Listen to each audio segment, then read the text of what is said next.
പറയുന്ന ഈ സ്ഥലം എല്ലാ മേഖലകളിലും ഏറ്റവും വീക്കായിട്ടുള്ളൊരു സ്ഥലമായിരുന്നു. Than was small.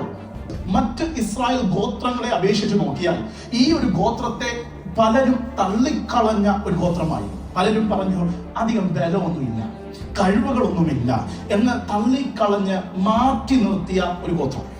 എങ്ങനെയാണ് ഈ ഗോത്രം പലസ്തീനിയൻ ശത്രുവിന്റെ കയ്യിൽ നിന്ന് വിടുതൽ പ്രാപിക്കുന്നത്?